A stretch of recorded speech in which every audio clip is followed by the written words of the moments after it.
Level 1, Jaap Stam, the Enforcer Wall. When you talk about intimidating defenders, Jaap Stam is the man you don't want staring at you across the pitch. This guy looked less like a footballer and more like a nightclub bouncer who wandered into Old Trafford by mistake. Shaved head, massive frame, and a glare that could make even the toughest strikers think twice. Now, Stam wasn't about fancy positioning or gliding tackles like Maldini. His style was blunt force. He erased forward from the game. Try dribbling past him, and you weren't just losing the ball, you were probably getting launched halfway into the advertising boards. Ask any striker from the late 90s Premier League, they'll tell you it felt like running into a brick wall. When Sir Alex Ferguson signed him from PSV in 1998, United's defence went from shaky to terrifying. In his very first season, he anchored the backline during the treble-winning campaign: Premier League, FA Cup, Champions League. That was Jaap Stam-style Haram defending. Suffocate the striker, dominate the duel, and make sure no one crosses your territory without paying the price. What makes his legacy even more significant is what happened afterward. In 2001, Ferguson sold him to Lazio, thinking he was past his peak. But Stam wasn't finished, not even close. He went to Italy, thrived in Serie A with Lazio, then Milan, then Ajax. Meanwhile, Ferguson admitted years later that letting him go was one of his biggest mistakes as a manager. That's how important he was.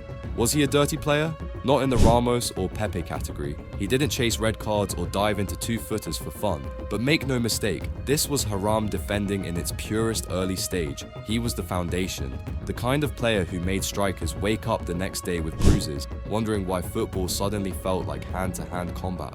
Level 2, Marco Materazzi, the provocateur. He was a professional nuisance, the kind of player who could turn a Champions League final or a World Cup final into his personal theatre of chaos. If Jaap Stam was about intimidation with sheer force, Materazzi was about getting inside your head and making you lose it. His most infamous moment? The 2006 World Cup final. 90 minutes of war between France and Italy ended with the defining image of Materazzi eating a headbutt from Zinedine Zidane. The reason? Materazzi whispered something so vile into Zidane's ear that the French captain lost his mind in his last ever game. Zidane was sent off, Italy went on to win the World Cup, and Materazzi walked away as both a champion and one of the biggest villains in football history. That was provocation weaponized at the highest level. But don't think Materazzi was just a trash talker. He was also brutal in the tackle. Standing at 6'4", he used his frame to bully strikers, and when he went in for a challenge, there was no guarantee both the ball and the player were coming out unscathed. During his Inter Milan days, he developed a reputation for dangerous fouls. His duels with English strikers in the Champions League were practically street fights. Alan Shearer once called him a thug after their battles, and plenty of others felt the same. And yet, Materazzi had another side: goal scoring. For a centre-back, he found the net an impressive number of times. It made him even more unpredictable. He could crush you defensively, wind you up mentally, then pop up and score the winning goal just to rub it in. He was the perfect upgrade from Stam, not only willing to foul you, but to break you mentally. Level 2 Haram defending was about turning the game into a battlefield where he always had the last word. But if you want to talk about a defender who lived for Haram challenges, look no further than Paolo Montero. Level 3, Paolo Montero, the red card machine. You see, the Uruguayan centre-back was tough, fearless, and flat-out ruthless. He spent more than a decade at Juventus during their golden era, winning Serie A titles and reaching Champions League finals. But what he's really remembered for? His relationship with referees, specifically the color red. Montero holds the record for the most red cards in Serie A history, 16 dismissals. That was his lifestyle. Week after week, he'd dive into wild challenges, cynical fouls, and off-the-ball scuffles that left officials with no choice but to send him packing. And the craziest part? It became part of his identity. Fans expected at least one Montero red card every season, like clockwork. But don't confuse recklessness with uselessness. Montero was actually a vital piece of Marcello Lippi's Juventus machine in the late 90s and early 2000s. He partnered with legends like Kiro Ferrara and Lilian Thuram, helping Juve dominate Italy and battle Europe's best. He wasn't elegant, he wasn't composed, but he was effective. If you were a striker going up against Juventus, you knew Montero would be breathing down your neck, ready to hack you down the second you took a heavy touch. Off the ball, he was even nastier. Elbows, shirt pulls, kicks from behind. His arsenal of Haram tricks was endless. He didn't care if it meant getting booked or sent off. For him, the priority was making sure the striker knew he was in for 90 minutes of pure suffering. Even in Uruguay's national team, his style never softened. Montero carried that same aggression onto the international stage, representing La Celeste in World Cups and Copa Americas. Uruguayans are known for their warrior spirit, and Montero embodied it to the extreme. Was he admired? Definitely. Was he feared? Absolutely. His teammates loved him for his grit and sacrifice, while opponents dreaded him because he never backed down. He is perfect for level 3. The red card merchant, the chaos bringer, the defender who treated football like a street fight. If you saw him jogging toward you, you weren't thinking about goals, you were thinking about survival. Level 4, Andoni Goikoetxea, the Butcher of Bilbao. If there was ever a defender who earned his nickname the hard way, it was Andoni. They called him the Butcher of Bilbao. And not as a joke, this man built his entire reputation on brutality. Forwards who crossed his path didn't just lose the ball, they risked their careers. The most infamous moment came in September 1983, when Barcelona's Diego Maradona, at the time the most talented player on earth, tried to weave his way through Athletic Bilbao. Andoni came crashing in with a tackle so brutal it broke Maradona's left ankle and tore ligaments in his leg. The Argentine genius was sidelined for months, and the world feared his career might never be the same. But it wasn't a one-off. A year later, in 1984, he struck again, this time leaving Bernd Schuster, another Barcelona star, badly injured after another vicious challenge. By this point, his reputation as a serial destroyer of talent was sealed. And if you think that was just the heat of the moment, think again. Andoni once proudly declared, "Football is not for cowards." That summed him up perfectly. He wasn't about elegance, he wasn't about tactics. His mission was simple: stop the other team's best player by any means necessary, even if that meant carrying them off on a stretcher.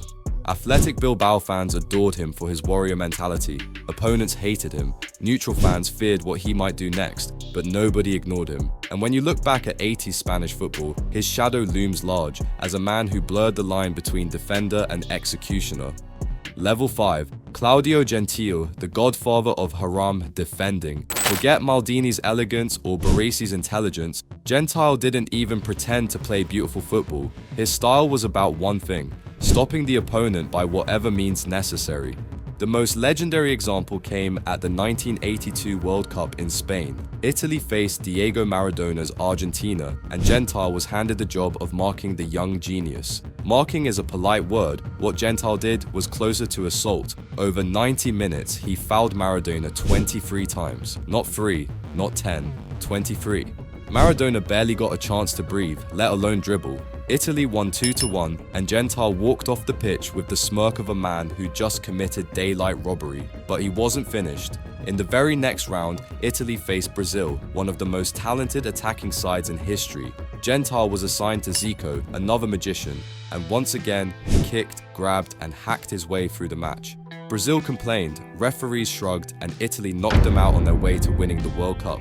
Gentile was literally suffocating his opponents, and the man was unapologetic about it. And of course, Italians adored him for it. He was the classic Catenaccio warrior, disciplined, brutal, and loyal to the team. He earned 71 caps for Italy, lifted the World Cup in '82, and spent most of his club career locking things down at Juventus.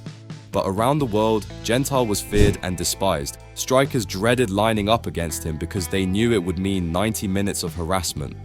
Level 6, Sergio Ramos, the assassin with trophies. When it comes to modern Haram defending, nobody wears the crown like Sergio Ramos. The Spanish centre-back built a career out of walking the fine line between heroic and villainous, often stepping well over it. Elegant in one moment, reckless in the next, Ramos is the definition of a defender who makes fans cheer and opponents rage. Let's start with the numbers. Ramos has collected more red cards than any other player in La Liga history, 20 dismissals. Across his career, he's been sent off more than 25 times for club and country. That's a resume. To Ramos, a dangerous tackle or a tactical foul was a tool. He knew exactly when to take one for the team, even if it meant leaving the pitch early. And then there are the infamous incidents. The 2018 Champions League final stands out above all. Liverpool's Mohamed Salah was in the form of his life, but just 30 minutes into the match, Ramos tangled with him, locking his arm in a challenge that ended with Salah dislocating his shoulder. Liverpool fans will swear it was intentional. Ramos, of course, walked away with a winner's medal as Real Madrid lifted their 13th European Cup. That's haram efficiency, remove the danger man, win the prize. But unlike other haram defenders, Ramos wasn't just about fouls. He could change a game at the other end too. Time and again, he popped up with clutch goals, headers in finals, injury time equalizers, moments that made him a hero in Madrid. His 93rd minute goal in the 2014 Champions League final is legendary. That duality made him even more frustrating for rivals. Not only could he foul your striker into oblivion, he might score the winner against you too. With Spain, Ramos was just as ruthless. He captained the national team during their golden era, winning 2 Euros and a World Cup. Alongside Puyol and later Piqué, he formed one of the most feared backlines in international football history.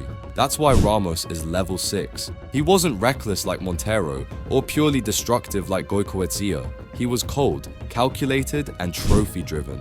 A haram defender who played the long game. If breaking the rules meant winning, he'd do it without hesitation. And the scariest part? History shows it usually worked. Level 7, Pepe, peak haram defender. This is the guy who turned dirty play into an art form. For 2 decades, he's been the face of chaos, violence, and every dark art defenders can get away with. The most infamous moment, 2009, Real Madrid versus Getafe. In a single meltdown, Pepe fouled an opponent in the box, then snapped. He kicked Javier Casquero twice while he was on the ground, shoved another Getafe player in the face, and had to be dragged off the pitch by teammates. The punishment? A 10-match ban, one of the longest in La Liga history. For most players, that would be career-defining shame. For Pepe, it was just another chapter. But Pepe's haram resume doesn't stop there. He was notorious for elbows, stomps, and off-the-ball kicks. He'd roll around theatrically if touched, only to pop up seconds later and fly into a reckless challenge. He'd scream in referees' faces, rile up opponents, and smile as the crowd booed him. Rival fans hated him with a passion, but teammates, they loved him. Because behind the chaos, Pepe was also a warrior who'd put his body on the line every single match. And here's the twist, he was brilliant too. Alongside Sergio Ramos, he anchored Real Madrid's defense during their Champions League three-peat, shutting down Europe's best strikers. With Portugal, he won Euro 2016, putting in a man-of-the-match performance in the final against France. He lived permanently on the edge, and that unpredictability made him terrifying. Strikers never knew if they were facing a calm, composed Pepe, or the version who'd kick you while you were already on the ground. He is the final boss, the face of haram defending, the man who proved that chaos, when harnessed correctly, can win trophies. Love him or hate him, football without Pepe's madness just wouldn't feel the same. But with modern football becoming softer, who do you think will be the heir to the throne? Comment down below. If you enjoyed the video, you'll surely love this one.